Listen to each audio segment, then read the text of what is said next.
Hey guys, this is Queen from I Inspire with Queen, and I just wanted to start this new I Inspire series to give more content in addition to the I Inspire radio sessions. With this new series, you get a chance to explore my own thoughts on growth, inspiration, and get really practical advice from the world's best thinkers, philosophers, and some of them being my mentors. I hope that the words of wisdom shared in this series will inspire you to set a new standard for your life, to do more, to give more, and to be more. So today's topic has been on my mind a lot lately. Trusting the timing of your life. Trusting the timing of your life. And how difficult it is to trust the timing of your life, because we live in a very competitive world. We are constantly bombarded with messages from the media, specifically social media, showing us people that have what we call better lives than us, whether it's people that are fitter, people that are stronger, people that are richer, people that are smarter, people that are prettier, people that have a larger following. And unfortunately, when we start to use these people as like a frame of reference for our own lives, we start to become very ungrateful and very unfulfilled with our lives. We all know that I'm all about achievement, but most importantly, fulfillment. I'm all about living a life that, I tweeted this the other day, that not only looks good on the outside, but feels amazing on the inside. So, back to the topic, trusting the timing of your life and understanding that in the right time, the right things will happen for your life. I read a quote now the other day on Twitter, and it said, "No one is you, and that is your power." I think it wasn't the first time I saw it, but I think for the first time I meditated on that. And I said, in a world that is so competitive, that is so diverse, where we are constantly trying to be better, and we are aware of other people that are better than us in certain areas of life, how do we still become content with our lives? And I realized that it's all about embracing your uniqueness and falling in love with your story and the journey of your life. If you are not aware of who you are, your value, your purpose, and how you want to serve the world, you are constantly looking to the other person for validation and comparing your life to them. It's a sad truth. I know. I'm guessing you've done it. I've done it too. But it's a fatal mistake, because we forget that life is a process. And like my original mentor used to say, trust the process, don't rush the process. Trust the process, don't rush the process. And I always have to remind myself of that, because it is very easy to not trust the process, because it is long, it is tedious sometimes, and it feels like nothing's really changing on a day-to-day basis. And I think the media nowadays bombards us with how to get there quick. We look at stars that just woke up one day and they went viral. And unfortunately for us, we look at our lives and we're like, why am I making such slow progress? Did I not get the memo? And in my own life, I've realized that life is very humbling. It will remind you that there is no elevator to success. You have to take the stairs.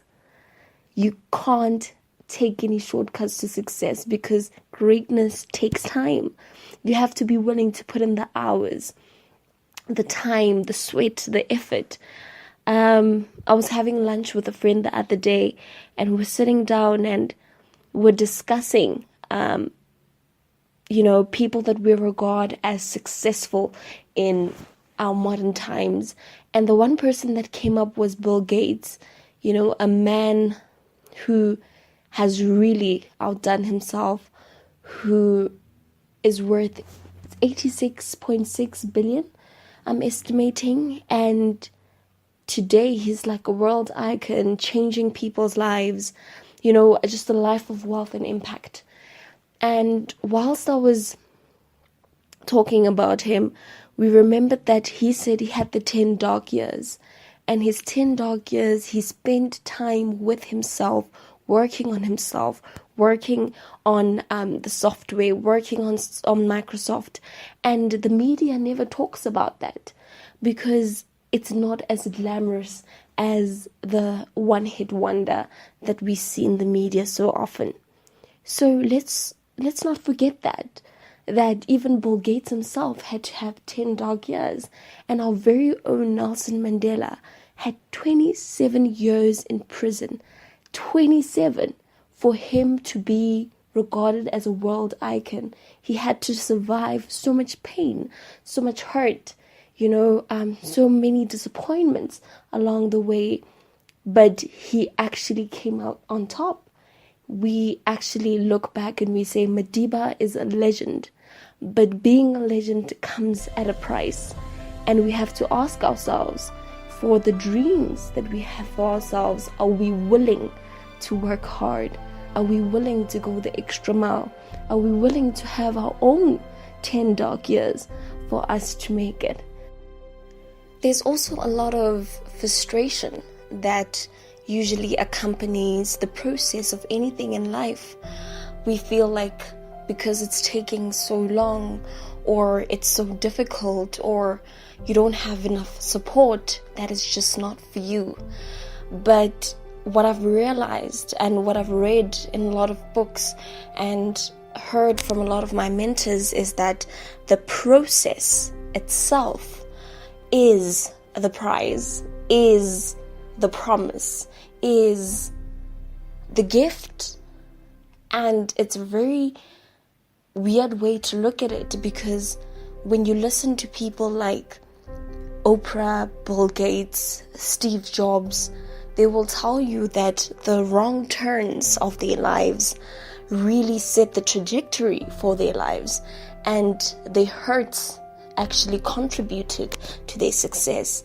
In one episode of I Inspire, I said, turn your mess into your message. And these people turned every single obstacle, every single setback, every single hardship into something good to serve the world with, and wanted to use their struggles to add value to other people's lives in one way or another. So when you look at your life, change your perspective towards your situation and understand that what you're going through right now, some way or another, is going to feed your dream. It's going to work out in the end. However difficult it is, however boring, however tiring it is, remember that there's a purpose for it. And if you are a believer like me, you know that God has a plan for the good and the bad as well. So this episode is a reminder for you to not forget that, life is a journey, and success in itself also is a journey. It takes time to get there. Greatness takes time. And once you understand that and you embrace the process and you become okay or content with your story and how your life will be used in a bigger way to change the lives of others, everything changes. So trust yourself. I always say to people, trust yourself. Try your utmost best to not compare yourself to other people. Because when you compare yourself to other people, you don't believe in your purpose. enough. You don't believe in who you are enough, because the other person will always be amazing at being them. But when you are you and you are amazing at being you, no one can stop you. So I think we can conclude that success, blessings, greatness cannot be rushed. Bishop T.D. Jakes once said, "A blessing given too soon is not a blessing at all." Because life happens in steps and stages, in process, and we need to embrace that. I do agree with him. I genuinely do agree with him, because if you're not prepared for something, if you're not pruned for something, when you do get it, you will lose it. So embrace the process. Understand that what you are going through right now is essential, is so important for your destiny. Isaiah 60 verse 22, the second part of it says, "I, the Lord, in my own time will make it happen. Whatever it is for you, it will happen in the perfect time." And if you surrender your will to the Lord and you say, "You know what? I'm going to do the best that I can with what I have and where I am in life right now. And when I am ready for it, it will happen." I will never forget these words from Oprah. She said, "If I could say anything to my younger self, it would be, relax, beautiful, dark-skinned girl. Everything is going to work out better than you expected." So today, I'd like to pass on these words to you. I urge you to be patient with yourself, to understand that the greatness that lies within you cannot be rushed. It has to be molded, it has to be pruned, and like a diamond, it has to be pressured for it to become unbreakable.